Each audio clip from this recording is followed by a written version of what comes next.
ጤና ይስጥልኝ ክቡራትና ክቡራት ውድ የቻናላችን ተከታታዮች፣ የዛሬውን አበይት ርዕሰ ዜናዎች ይዤላችሁ ቀርቤያለሁ። እኔ አብሬያችሁ የምቆየው ናትናኤል አካሉ ነኝ። የመካከለኛው ምስራቅ ቀውስ ወደ አዲስ ምዕራፍ ተሸጋግሯል። ኢራን የአያቶላ አሊ ካሚኒ መገደልን ተከትሎ ልጃቸው ሙጅተባ ካሚኒን አዲሱ የበላይ መሪ አድርጋ ሰይማለች። ይህ ሹመት የተሰማው አሜሪካና እስራኤል በኢራን ላይ የሚያደርሱት ጥቃት በከፍተኛ ሁኔታ በጨመረበት ወቅት ነው። ዛሬ በዚህ የ15 ደቂቃ ዘገባችን የሙጅተባ ካሚኒን ማንነት፣ በኢራን ላይ እየደረሰ ያለውን ውድመትና የዓለም አቀፉ ማህበረሰብ ምላሽ በዝርዝር እንመለከታለን። ለብዙ ዓመታት በሚስጥር ሲጠበቅ የነበረው የኢራን የስልጣን ሽግግር ዛሬ እውን ሆኗል። የ56 ዓመቱ ሙጅተባ ካሚኒ የአባታቸውን ቦታ ተክተዋል። ሙጅተባ ካሚኒ ከአባታቸው ጋር ተመሳሳይ የሆነ ጠንካራ የማይበገር አቋም ያላቸው መሪ እንደሆኑ ይነገራል።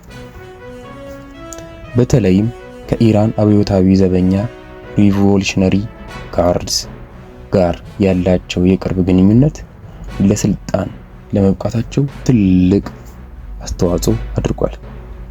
ፕሬዚዳንት ትራምፕ ይህንን ሹመት ተቀባይነት የሌለው ሲሉ የገለጹት ሲሆን እስራኤልም አዲስ መሪ በኢላማ ውስጥ መሆናቸውን አስታውቃለች። በኢራን ምድር ገሃነም በምድር ላይ የሚባል ምስል እየታየ ነው። እስራኤል በኢራን የነዳጅ ማከማቻዎች ላይ ያነጣጠረ ከፍተኛ ጥቃት ፈጽማለች።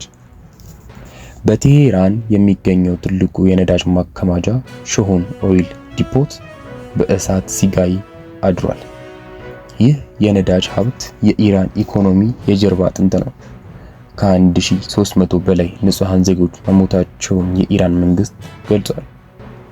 የቢቢሲ ወኪሎች እንደዘገቡት ከሆነ በከተማዋ ሰማይ ላይ የሚታየው ጥቁር ጢስ የፍንዳታ ድምፅ ነዋሪዎችን ለከፍተኛ ስጋት ዳርጓል። ይህ ጦርነት በኢራን ብቻ አልተወሰነም።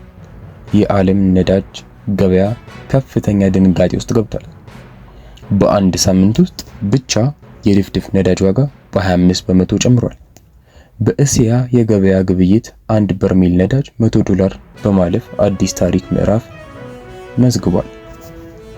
ኢራን በምላሹ በሳውዲ አረቢያ፣ በተባበሩት አረብ ኤሚሬቶችና በኩዌት የነዳጅ ተቋማት ላይ የድሮን ጥቃት እያደረሰች ሲሆን ይህም የዓለምን የነዳጅ አቅርቦት የበለጠ አደጋ ላይ ጥሎታል። ምዕራባውያን ሀገራት በጉዳዩ ላይ ያላቸው አቋም የተለያየ ቢሆን ወታደራዊ እርምጃቸውን ግን ቀጥለዋል። የእንግሊዝ ጦር አውሮፕላኖች ወደ ኢራቅ ሲያመራ የነበረ የኢራን ድሮን መትተው ጥለዋል። ዶናልድ ትራምፕ እና የብሪታንያው ጠቅላይ ሚኒስትር ኪር ስታርመር በስልክ ተወያይተዋል። ይሁን እንጂ ትራምፕ እንግሊዝ ለጦርነቱ በቂ ድጋፍ እያደረገች አይደለም በሚል ቅሬታ አላቸው።